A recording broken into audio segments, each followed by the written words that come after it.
Dear friends, I'm operator Starsky, and today is day 1076 of Russia's desperate invasion of Ukraine. Russian terrorists bombed their own citizens in Sudzha, a blasting drone party took place in Russia, and notorious Russian terrorists reportedly eliminated. We will talk about the details in just a second. This is the Frontline focus. Let's roll. First things first, the Frontline update. According to the OSINT, the Russian invaders have made gains near Liman, Siversk, Chasiv Yar, Pokrovsk, and Velika Novosilka. At the same time, Ukrainian forces have recently advanced near Toretsk and recaptured their positions. On 1st of February, Russian forces conducted a guided glide bomb strike on a former boarding school dormitory in Sudzha in the Kursk Oblast.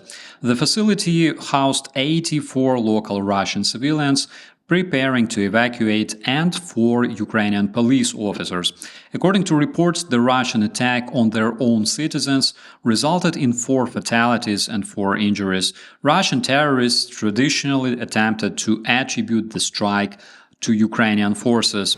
Multiple sources confirmed that the terrorist federation continues to forcibly deport Ukrainian children from the occupied Ukrainian territory.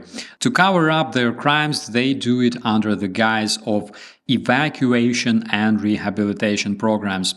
Since 2022, at least 20,000 Ukrainian children have been deported by the Russian terrorists, with Ukraine successfully returning 1,189 with international assistance. Multiple reports indicate that Russian authorities have killed Ukrainian parents, kidnapped their children, and transported them to so-called rehabilitation or evacuation camps in the occupied Crimea. These camps are used to indoctrinate and militarize Ukrainian children before further deporting them to Russia for adoption. Additionally, there are increasing concerns about the mobilization of Ukrainian teenage boys into the Russian military in violation of the Geneva Convention.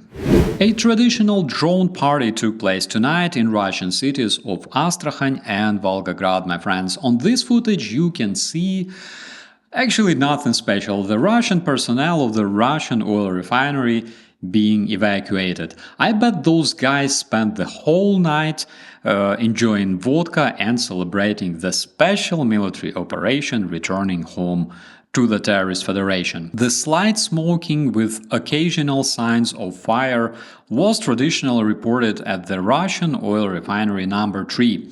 Simultaneously, a Russian oil plant Lukoil was invaded by peaceful Ukrainian drones, which brought some joy and warm greetings from the Ukrainian citizens.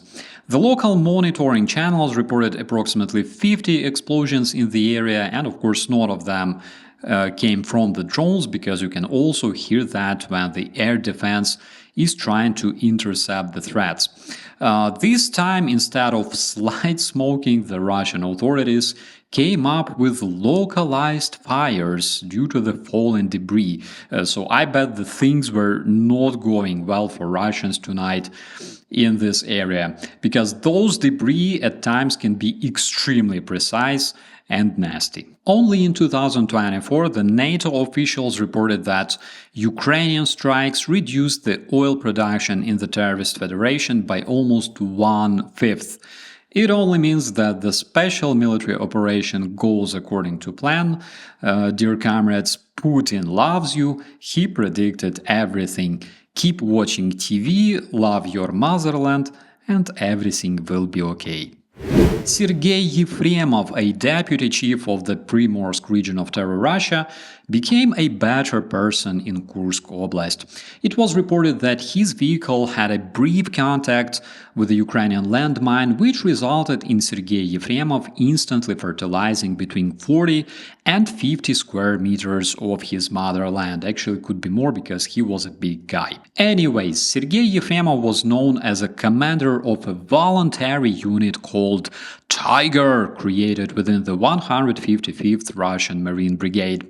Just to remind you, those were the same terrorists who decapitated Ukrainian soldier on camera in Kursk Oblast, just like ISIS, only Russians. Karma is a nasty thing, my dear friends, you cannot escape it. Also yesterday, a suspicious explosion took place in the elite Russian apartment complex Ale Parusa in Moscovia. One resident was reported dead, and though we don't have confirmation yet, but there's already rumors, and please consider this information as rumors so far, that the deceased was notorious Ukrainian runaway mafioso Armen Sarkisyan. What do we know about him? He's broadly known in Ukraine for funding the brigades of goons involved in brutal crimes against Ukrainian protesters during the Revolution of Dignity in 2014.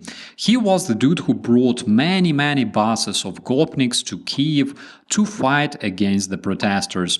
Also, his goons were involved in attacking protesters in Donetsk same year. Later, Sarkisyan created and founded a hybrid Russian terrorist group Arbat operating in Donbass.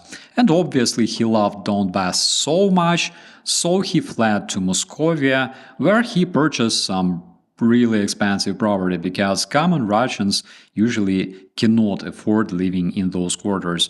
But we know that Kremlin pays well. I bet Team Pool can confirm. Slovak Prime Minister and good friend of Putin Robert Fico, known for attempting to give out Slovak national assets to Russia in 2013, slowly escalates his attacks on his European partners. Earlier, he accused Ukraine of preparing a coup in Slovakia, which basically was nothing more than an attempt to suppress the democratic opposition in his country. And recently he accused the Czech neighbors in interfering with the internal politics of Slovakia.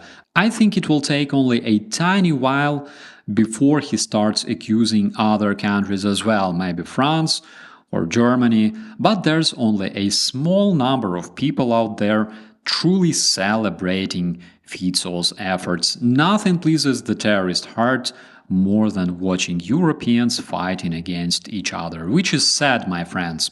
But despite that, please subscribe to stay informed about the most important updates and share this content to help Ukraine be heard. Traditionally, I will see you in the commentaries. I'm Operator Starsky, and as always, be safe.